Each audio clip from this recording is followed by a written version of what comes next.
السلام علیکم پیارے حضور.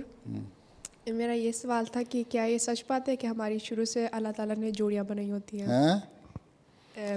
کیا آ رہی ہے آواز آ رہی ہے؟ تم بولو کہ کیا یہ سچ بات ہے کہ اللہ تعالیٰ نے ہم سب کی شروع سے جوڑیاں بنائی ہوتی ہیں؟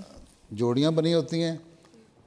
ہیں شروع سے جوڑیاں بننے کا تو پتہ نہیں، بعضوں کی جوڑیاں بنی ہوتی ہیں اور علیحدگیاں بھی ہو جاتی ہیں. ہاں یہ کہتے ہیں کہ جب کسی کا رشتہ ہو جاتا ہے نا، بڑے بوڑھیوں کو یہ قول ہے کہ اللہ تعالیٰ کی نے پہلے یہی جوڑی ملائی ہوئی تھی، یا قسمت میں ہوتا ہے ہوتی ہے. جوڑیاں بنی ہوتی ہیں، لیکن اللہ تعالیٰ کے علم میں تو ہے کہ فلاں نے فلاں کے ساتھ جوڑی بننا ہے، فلاں کا فلاں کے ساتھ رشتہ ہونا ہے. ٹھیک ہے، یہی مراد ہے تمہاری، ہے نا؟ لیکن بعض دفعہ علیحدگیاں بھی ہو جاتی ہیں. اور یہ تو اللہ کو پتہ ہے کہ کون سی جوڑی صحیح ہے. اب حضرت زید کی شادی ہو گئی تھی نا،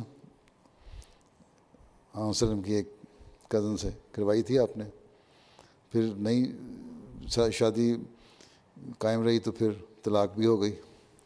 پھر وہاں وسلم کے عقد میں آئیں تو ان کی نیکی، اللہ تعالیٰ کو یہی پتہ تھا کہ ان کی نیکیوں کی وجہ سے ان کا مقام یہی ہے کہ ام المومنین میں شمار ہو جائیں. ٹھیک. ہاں اس لیے دعا ضرور کرنی چاہیے کہ اللہ تعالیٰ عالم الغیب ہے، اس کو پتہ ہے کہ کس کی ساتھ کس کا صحیح طرح گزارا ہونا ہے. اس لیے دعا کر کے کوشش کرنی چاہیے. اور یہ ضروری نہیں ہے کہ تمہیں استخارہ کرو تو دعا میں جواب بھی آ جائے.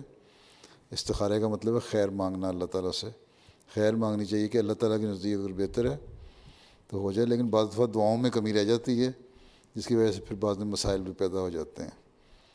اس لیے اللہ کے علم میں تو یہ ہے کہ الٹیمیٹلی کس نے کس کی جوڑی بننا ہے، لیکن انسانی غلطیوں کی وجہ سے ان میں بعض دفعہ مشکلیں بھی پیدا ہو جاتی ہیں. ٹھیک. جزاک اللہ. اور